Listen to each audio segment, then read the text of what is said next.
Polish potato leek soup served on a Sunday in Polish pottery. Enjoy! Good morning, everybody. Sunday soup, and for once it really is not raining. Today we're going to be making potato leek soup. Very basic ingredients, and it will help use up some of the kielbasa that we have from New Year's. So here we go. I've got about 1.5 pounds of leeks and about 2 pounds of potatoes. Let's get started. Leeks are extremely dirty inside, so you really want to trim them well and make sure that you soak them for a while. I put out a bucket in my salad spinner.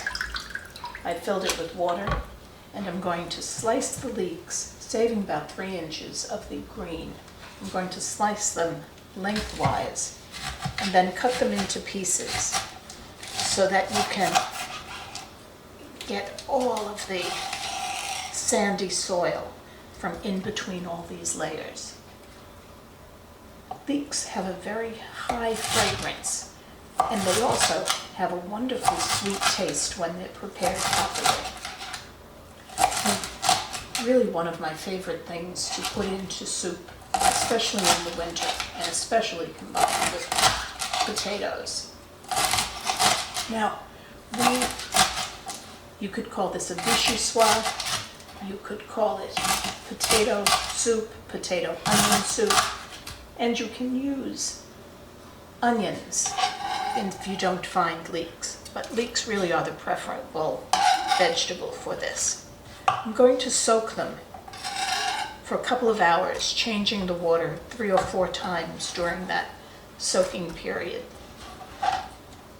We're going to trim the potatoes as well. I will wash them, peel them, and cut them into about 1/2-inch dice. We'll saute everything in a very generous amount of butter, just until it's soft. You don't want to brown anything. This is a light soup. We will make a broth of the vegetable stock and low sodium, especially if you're going to be adding meat or kielbasa to it. I'll add some salt, pepper to taste, being really careful with that salt, and some nutmeg. At the very end, I'll remove a considerable portion of the soup and put in a whole lot of nutmeg, pepper, and other seasoning to taste. And of course, when we make soup, as I always do, I'll pick a bay leaf or 2 and boil it away. So, step 1 in our soup, leek and potato soup, is done. You see just little bits of soil start to come off. Let this float around for a while. Change the water, and see you later when we get to the potato part. Now let's peel some potatoes and dice them. These are just white potatoes. You can use red potatoes or whatever you seem to have on hand. However, I find that these waxy new potatoes are really the best for this soup. They have a nice glutinous texture, a nice waxy texture.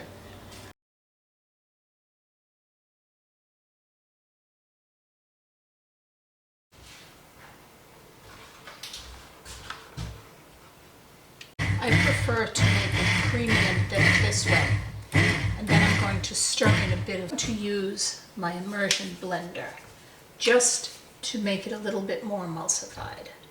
You could add a little bit of flour, cream to each individual bowl. I find that if I mix the cream into the broth, it makes it not so refrigerator safe. You have to eat it all that very day. but boy is this good. I like to leave a few lumps. You'll notice I've added some herbs and spices. I've tasted it several times when cooking to make sure that it was seasoned perfectly. I did adjust the salt and pepper. And this is really all there is to it. You have a creamy, hearty, wonderful soup. I don't feel it needs to be thicker than this. So, let's get this plated up and I'll tell you how it tastes. Well, the soup has cooked for 40 minutes and here it is.